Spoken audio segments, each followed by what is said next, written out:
What up, y'all? This your boy JB, aka Spoken, and I am here with another thing of unspoken truth. Now, y'all know I am a Tampa Bay Buccaneers fan since A1 day one, since I've been born, this mother sucker.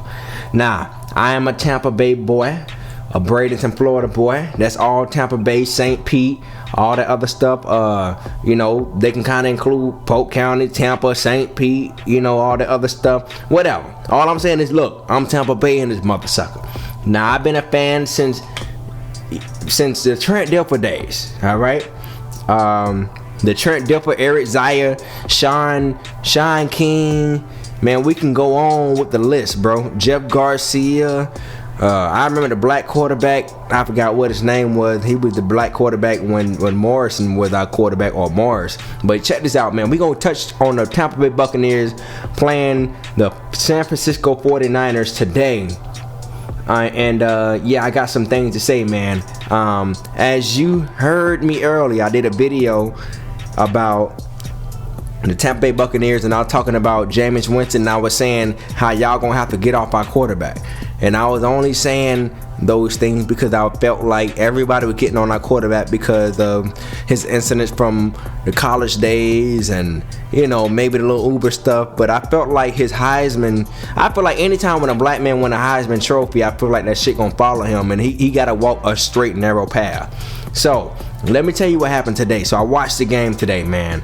And, Jameis Winston had 3 fumbles. Okay? And I'm gonna just go ahead and put it out there. The defense, y'all know how I feel about the defense. The secondary is one of my main things that I criticize over the years for the past 4 or 5 years. I said, damn, that secondary is fucking horrible, man. You know what I'm saying? Like, we had motherfucking Chris Conti in the back, and I was just wondering why he was still back there, why he was still playing for us. And he could tackle and everything, but he was just not that guy. We had him there for way too long in the safety position, and we finally replaced him. So check this out, man. I'm gonna tell you this: the Bucs did pretty straight defensively. They did pretty good. They actually did good defensively. It was 31 points that was scored today, but I will say this: that 31 points did not come from the defense. That 31 points came from goddamn Jameis Winston. The game was 31-17, and we know that our offense is highly talented, highly gifted. We got OJ Howard. We got Mike Evans. We got Jameis Winston. We got hella talent. We even got a new guy named Tanner Hudson. And the thing what I got to say is, I'm just going ahead and break this thing down from the first thing. From the first quarter kind of started off kind of sloppy. Jameis Winston fumbled the ball 2 times, and the center recovered it twice to save his ass. Then there was a holding call that was supposed to go to our tight end, Cameron Brates, I think that's his name, and he had 2 good looks that was for a touchdown, and it came back. Mike Evans had the flu, so Mike Evans wasn't even in his whole complete physicality for the game, but he still showed up. He still did his thing. Now, I will say this: the 49ers came up and they showed out. They came to play defensively. I will say, at least they came to play defensively. Their running game was good. Their passing game was okay, but they came to play. And and even though this is the first game of the season, I will say that I can't judge the first game of the season because I got to sit back and see how it all unfolds. Because if you're a real football fan, a real NFL football fan, you will know that you can't judge the first game of the season. But I got to go based off of what I know. And I will tell you this: Jameis was the same Jameis that I've seen for the past 4 years or 3-4 years. And that same Jameis that I know is the same Jameis that'll scramble out the pocket. He had some defensive linemen looking crazy. There was one particular play in the second quarter, I believe, or the first quarter, where he kind of it was the defensive lineman coming at him, and he kind of juke a little bit, and he made him fall to his knees, and he completed the pass to Mike Evans. That was a cool ass play. Now, statistically, Jameis looked crazy on paper. He looked crazy on paper. He looked real crazy on paper. But if those flags hadn't came back, we would have actually had like 28 points, or at least 24 points on that scoreboard. Our running game was good. Jones did good as our running back today, and I was kind of questionable about the Bucks running back, because I was like, look, I don't really know if we got explosive running backs for our team. We're gonna sit back and see how it plays out this season. And I will say this: Jones did his goddamn thing. He ran that ball, and he was pretty solid. You know, he wasn't the best, but he was pretty solid. I'm willing to see how his career is going to unfold for the rest of the year, and the rest of them as well. But here's what I got to say, man. Vernon Harbridge, I hope I'm saying it right. I've always criticized the Buccaneers secondary. Vernon took that joker back for the first time in his whole career and got his first touchdown in his entire career. Shout out to the University of Florida secondary that came from the Florida Gators. So shout out to him. He showed me that there was improvement with the defense. Now, I will say this: every interception that was thrown today wasn't like a contested interception. It was more like interception that was just completely just thrown to the guy, and including on Jameis Winston's part. Every interception that Jameis Winston threw, it was thrown directly to the man, and 2 of them were taken back to the house from Jameis Winston. Now, I will say this: the defensive run game for the Bucks was solid as hell. The guy Sue, I forgot his first name. He's a good fill-in. So I would say for game 1, he was a better fit than Gerald McCoy, that I've ever seen. I feel like Gerald McCoy, he was all right. He was cool, but from what I've seen on game 1, if I have to compare on just game 1, because Gerald McCoy had some good games too, I feel like Sue was really, really good on the screenplays. He didn't get any sacks that I know of, unless I forgot. But he definitely did show up when it came to shutting down those running backs and shutting down those receivers on those quick slants and on those running plays and everything else. So he did his thing. Our offense was way too talented to be making all those dang on mistakes. We made a lot of mistakes today offensively. We had holding plays. We were fumbling. Just stupid stuff that needs to be corrected. And I would ask Bruce Arians, our new head coach, to cuss out our offense. If you want to blame today's game on anybody, blame that shit on Jameis. I would pull Jameis to the side and I would cuss him clean out. I would cuss out our offense just out of the name of love. Just out of the name of Tampa Bay football. Because that offense should have at least scored 28 points today. Now, did that defense show up to play for the 49ers? Hell fuck yes. But I will say this. Alexandria, whatever his name is, he showed up to play. He was the emotional leader for the 49ers today, the middle linebacker. He got ejected because Jameis Winston came running down the field. He slid down and he gave him a helmet-to-helmet contact, and that's what got him ejected. If y'all don't know, this the new days. This ain't 1999. This ain't 2005. If you give a helmet-to-helmet contact now, you get ejected out the game, especially if they see that it's intentional. So he got kicked out the game, and it actually tightened up the game even more. So I felt like he set the tone defensively because that was his former team, and he was drafted in 2015 with Jameis Winston. I hope I'm saying the year right. And I would say this: Cameron Brace, I think that's his name. He had 2 good looks for a touchdown, and it was just, I don't really know, man. I don't really know how I really feel about this game, but I will say this: Jameis lost that game for us.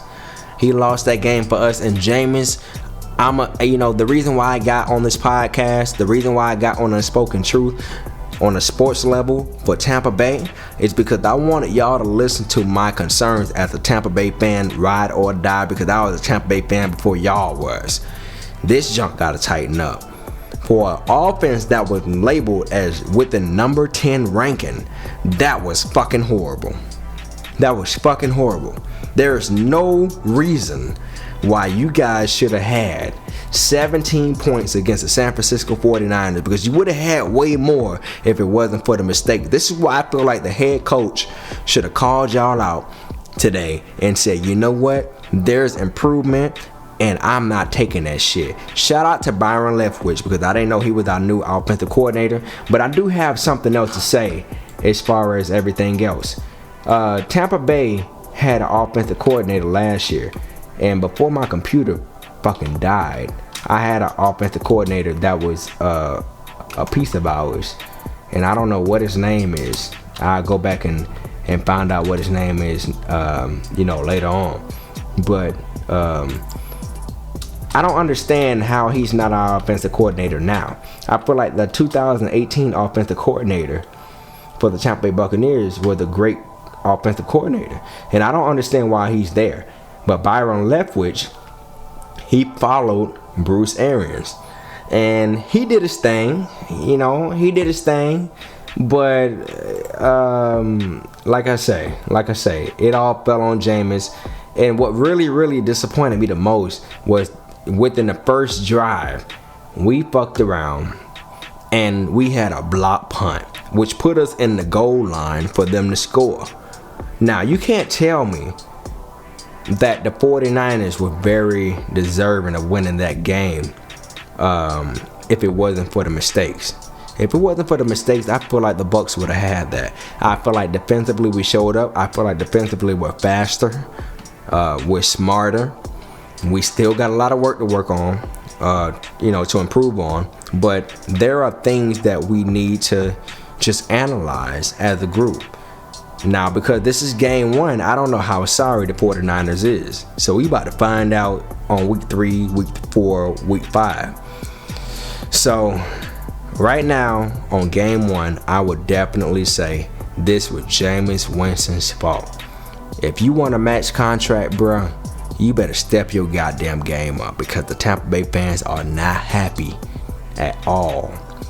The way your decision making and passing, you overthrow the receivers. I've seen receivers in the first half, they drop the ball and stuff like that. Jameis, every single interception that you threw was completely thrown to the defender. Richard Sherman has not had an interception since he played for the Seattle Seahawks. He got his first interception today and took that bitch to the house. 2 of the interceptions got taken to the house because of you. Because of your poor decision making. And your last interception, I don't even know what to say about that one, man. I'm like, good Lord. Bro, you literally was not looking. So, if you want a max contract, I'll tell you what, this game one is not it. Alright? So, yeah, man, better look next time. We're going to see how things play out. I got my guy on the phone. His name is B Ham. This my guy. This my A1 day one. He's a ride or die Tampa Bay fan. And me and him, we always discuss how the Tampa Bay Buccaneers are doing every year. Every time when the Tampa Bay Buccaneers are playing, especially on week 1, we always, converse and just see, hey, how are we doing right now? And he always has a great standpoint on how we should move. So I got my guy B Ham on the phone. He's on the speaker. If the audio is kind of messed up, y'all forgive me. I gotta figure it out. But B Ham, what's up, bro? B Ham. What up? What's up, man? How you doing? Another terrible Sunday. Your Buccaneers ruined it. So, I gotta say this, man. So, first off, was there anything wrong with what I said Do you disagree with anything what I said, or do you agree with anything that I pretty much put on this podcast for today as far as the Tampa Bay Buccaneers? Because look, man, I'm on this thing because I want these boys to come back, and I'm sick of this BS, man. And I feel like us as Tampa Bay Day One fans, we gotta put our voice out there, just so the players, just so the coaches, just so everybody can hear this. So what's your thoughts? I mean, I don't think it's a secret. If you looked at the fans today, I'm sure the Glazer family should know that Bucs fans are tired of this mediocrity that has existed in Tampa Bay since 2005-06 season. That was the last time the Bucs have been relevant. And, you know, I didn't really expect much out of this first game. You know, new head coaching staff, Brian Leftwich calling plays, Bruce Arians coming out of retirement. You know, all of them supposed to be the messiah for the great Jameis. They worked calling plays for Jameis right last year. You know, now he got the coach who loves him. The whole 9 yards. You know, I wasn't really expecting much, but I do like what you said about Vernon Hargreaves. I think he definitely kind of quieted the naysayers. I mean, he still has not proven anything to me. One game doesn't prove that much for me, especially with Vernon Hargreaves being a first-round draft pick. I still think he has not lived up to his potential and what he was drafted to be. The same thing goes with a person who has not played in like 2 seasons. Justin Evans is hurt today, starting safety out. But I do think the defense showed some spark of being great under Todd Bowles.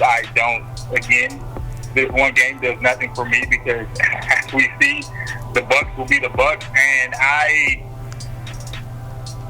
as much as I've been a supporter of Jameis Winston, as much as I've quieted people and tried to say, no, he's getting better, I'm done with Jameis. There's no way after your 4th going to 5th season playing for a contract, you should play like this. I'm okay with the incompletions. Even the first interception wasn't his fault. O.J. Howard had a terrible game too, a fumble. Yeah, that fumble. And that pick. The ball going straight off his hand. So O.J. Howard had a terrible game. So I don't blame Jameis for that first pick. But the 2 that equaled 14 points, them 2 should have not been made. And again, I think most fans understand pick six, they're going to happen. Every quarterback is going to throw an interception. Every quarterback is going to throw a pick six. Even the greats have to do pick six, from the Brett Favre to the Peyton Manning. But you don't throw a pick six less than 2 minutes and your team needs to win this game. And that's the mistake that Jameis keeps making repeatedly, like he hasn't learned. So I don't know what the problem is. It's like I just feel like I want Jameis to take us to the promised land, but the more I see him play and the more it looks like he's not progressing, he's going backwards. It's like, maybe it's time for the Bucs to look at another quarterback. But the same thing I told my homeboy, we were talking on Twitter, I said, I've kind of floated to the other side that, okay, maybe Jameis is not the answer. Clearly today he played, I don't think he could have played any worse. Like, today was terrible. But where do the Bucs turn? I mean, that's the question. Now, when you say what is the Bucs turn, you mean offensively? You mean as far as quarterback wise? What? I mean, literally, the O-line is terrible. Luckily, I think they did good with opening holes for RJ. Ronald Jones definitely looked completely different than last year. I'm glad. I was a big fan of him, coming out of USC. I'm like, okay, he can do something. He was terrible last year, but this game, he definitely looks to be the better back than Peyton Barber. But overall, the O-line is terrible. Like, I don't think the Bucs have gone a game without giving up a sack. This O-line is terrible. Wide receivers can't separate from the line.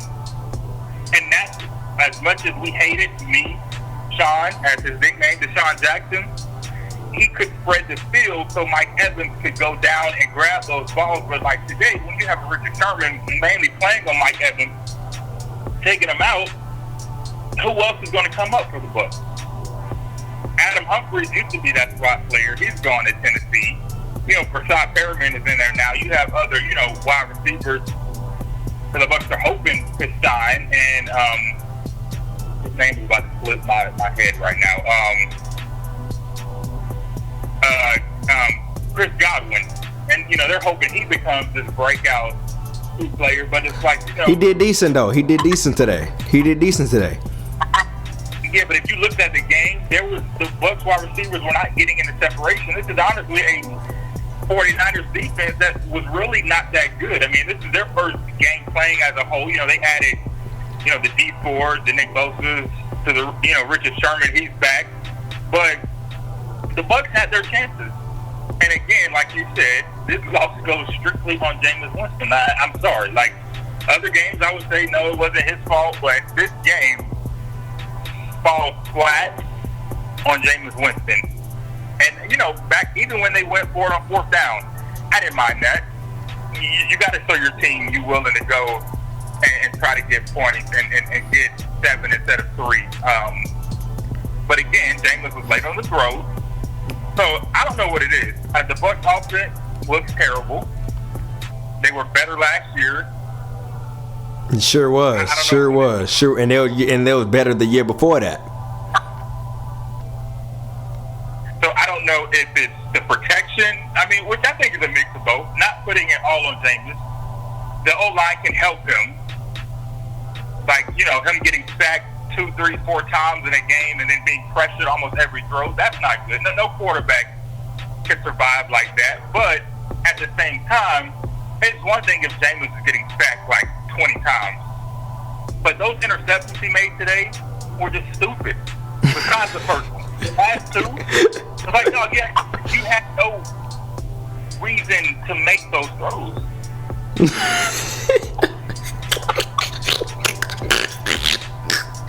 So I think the more Jameis throws, the more the Bucs lose fans. And just like any sports team, I mean, we're talking about Tampa Bay. We're not talking about Green Bay. We're not talking about the Patriots. We're not talking about the Dallas Cowboys. Like, we're not talking about perennial franchises who've been around for the longest, where fans will go out in deep snow or your team could be 0-12 and they still gonna show up week in and week out. We're talking about the Tampa Bay Buccaneers to where us as fans, we haven't seen a winning season since I was in middle school when the Bucs won the Super Bowl. And how old are you now right now, bro? 31. Nigga, I'm 30. I'm 30, bro. That was 2002 when the last time the Bucs won a Super Bowl even got close.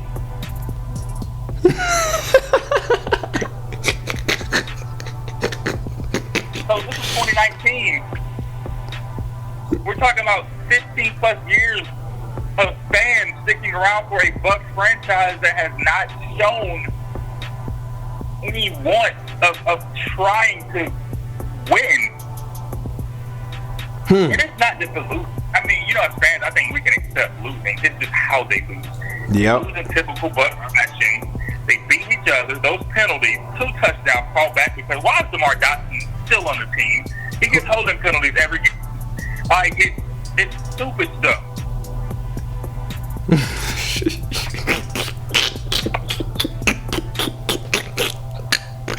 Bro, I absolutely agree with you, man. The Bucs got a short week this week. It's like, I think, again, as much as I say this is Jameis' fault, he needs to go, I give him 2 more weeks. Oh, Lord. Because this is 2 more weeks? This is going to be, yeah. 2 more weeks of what? This week, him redeeming himself. Because this is a short week. The Bucs play again on Thursday night. The Panthers also lost. Every team in the NFC South took an L today. The Saints don't play yet. So Panthers lost. The Falcons lost. The Bucs lost. So it ain't like we are, a hole already in the division. But it doesn't look good because the way the Panthers lost, their loss didn't look like our loss. True, but these are losses that as a coaching staff that can maybe motivate. And I know Jameis is one of the hardest working players in this league. Going off of, writers and reports that I see how teammates talk about he's always the first in, last out. I just want to know, hell, What is he doing? If this is the first and last out, what is he doing? And ain't he going on the field?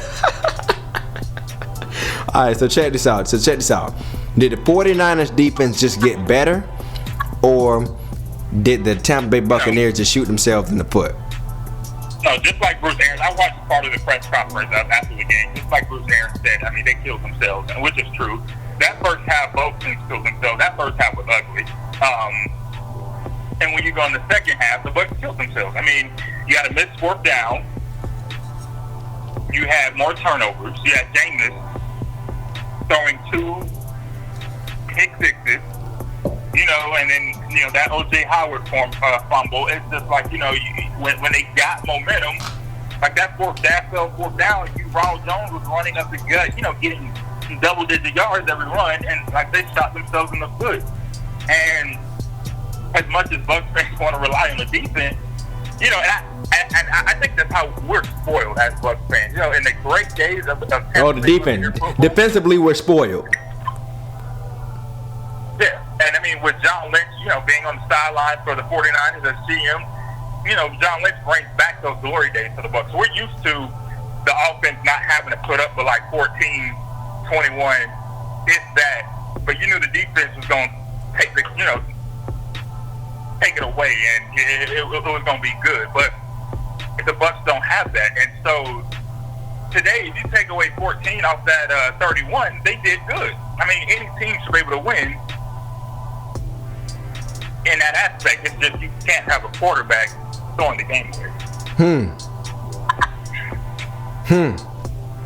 All right. So what changes do we need to make for next week? And who do we play next? The Bucs play the Panthers on Thursday. And how do you think that's going to turn out?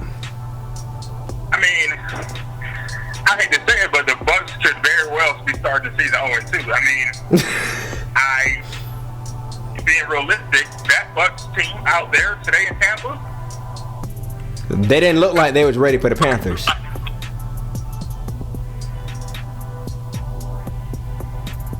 And I mean, it's a short week, and they're going to Carolina. So it's not like, you know, it's a short week, turning back around, and they're still home. They're going to Carolina. And the Panthers team that also has taken an L. So,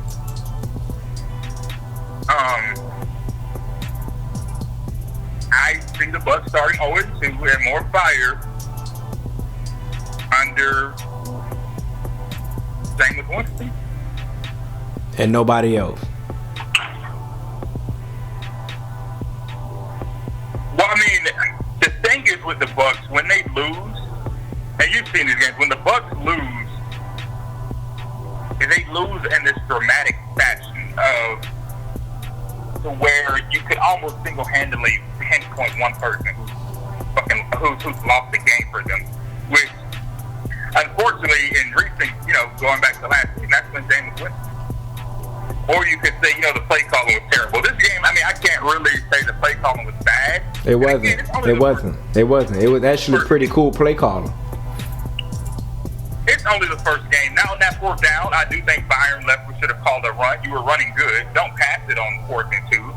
You know, at least fake the run, not put Jameis in shotgun and, you know, have him try to sling it in. But overall, man, I can't complain about the play calling. But I think it's definitely inexcusable for Jameis Winston.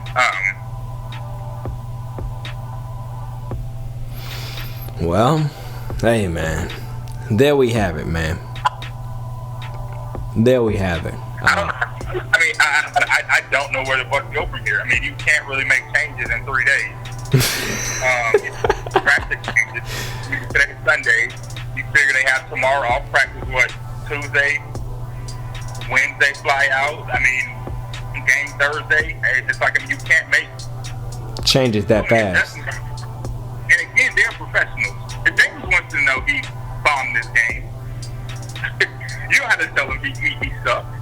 But the thing is, what is causing him to suck?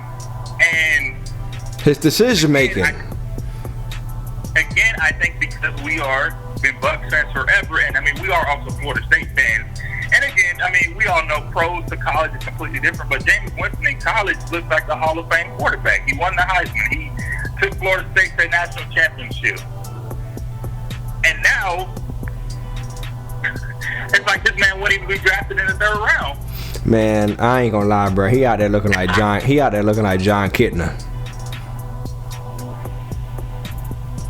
So, I mean, honestly, I don't know where the Bucs go because they don't have a good backup quarterback. You know, Blaine Gabbert was hurt.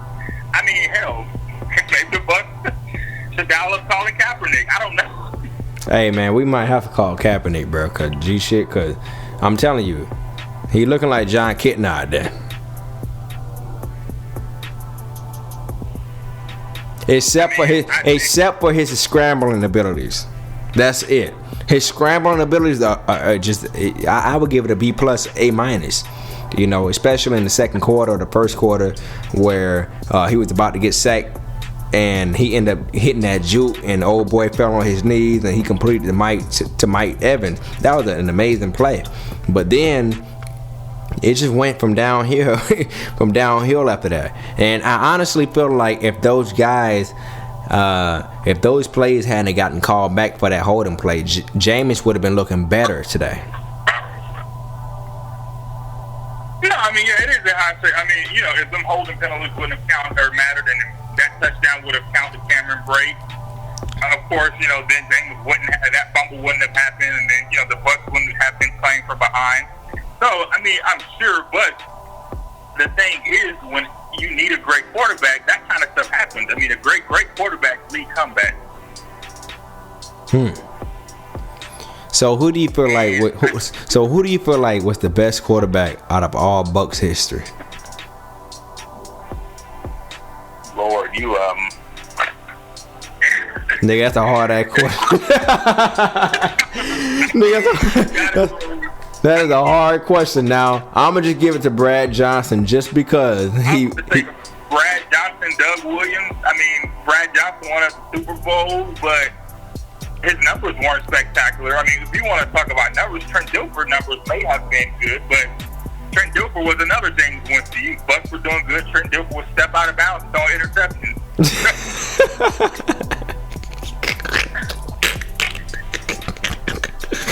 And then he came back to Tampa Bay and won the Super Bowl in our house. I just think it just sucks for the Bucs because the Bucs have had two quarterbacks that they drafted thinking they were going to be the future, from Josh Freeman to now Jameis Winston, and none of them have panned out. Josh Freeman bombed. I don't like it. It sucks because they look so promising coming into the league.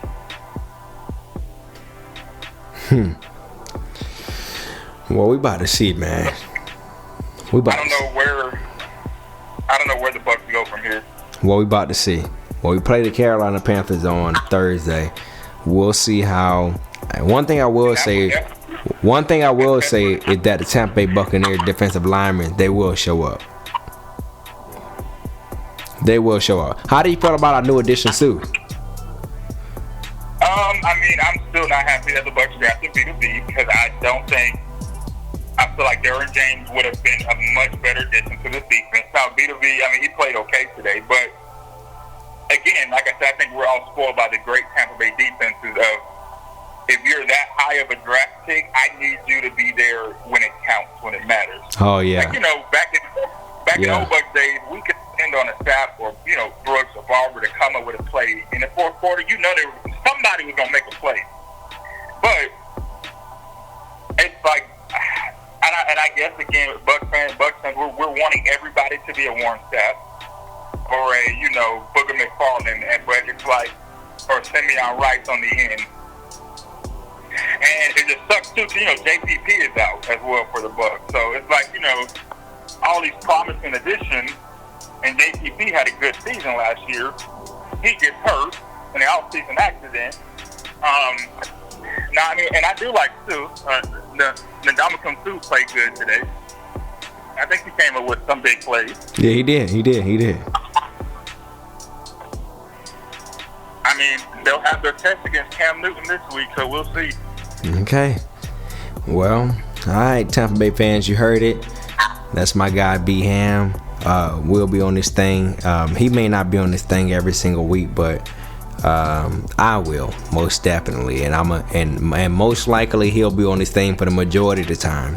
I'll be hitting him up, and like I say, he has a great point of view when it comes to the Tampa Bay Buccaneers. He's been at this thing for a while, and man, yeah, that's just what it is, man. So Tampa Bay fans, y'all tell me what y'all think in the comments. Y'all tell me, how do you feel about this game? Give us your thoughts. I'm kind of twisted. I don't really know how I feel about today, but I do know this game falls on Jameis Winston. Any last remarks? Beham? Yeah, my thing is, it's only week 1, so not to freak out. I always go back to the Bucs Super Bowl year. They lost the first game of the season. I know it wasn't as terrible, but it wasn't as bad. But it's only week 1. But I don't like how Jameis Winston is playing, and I think every Bucs fan tonight is probably off the Jameis Winston boat, and I hope he uses this fuel as motivation. Yeah. So, will you agree that the secondary stepped up? For the Bucs, yeah. This defense, again, they only allowed, you take away those 14 points from Jameis. You have a defense that only allowed 17 points. That's a winnable in any game. Yeah. That field goal, they were put in a bad position because of the turnover from O.J. Howard. Okay. Yeah. Most definitely, man. But hey, man, yeah. Well, we appreciate your phone call. Tampa Bay Buccaneers fans, y'all tell us what you think. We gonna y'all leave comments. This your boy JB, aka Spoken Reasons. This my guy B Ham on the phone. And yeah, man, we out this thing, man. Y'all make sure y'all rate, comment, subscribe. Come back next week, or come back next week. We're gonna be here every single week to tell y'all how we feel, and we're not gonna hold anything back. We want Tampa Bay to hear how we feel. We're tired of sitting back as Tampa Bay fans eating this stuff every single year, and y'all not hearing what the real fans got to say. We don't care about ESPN. We don't care about no CBS. We don't care about no Fox. We don't care about any of that stuff. We don't care about Skip and Shannon. We don't care about any of that stuff. We gonna give y'all the real talk about how we feel as Tampa Bay fans. And this is how we feel, man. We are not satisfied. All right? Step that shit up. Otherwise, there's gonna be some problems. I ain't really cuss y'all out this week, but it's gonna be some cussing out if y'all don't tighten this shit up. Okay? Alright, this your boy JB, aka Spoken, and I am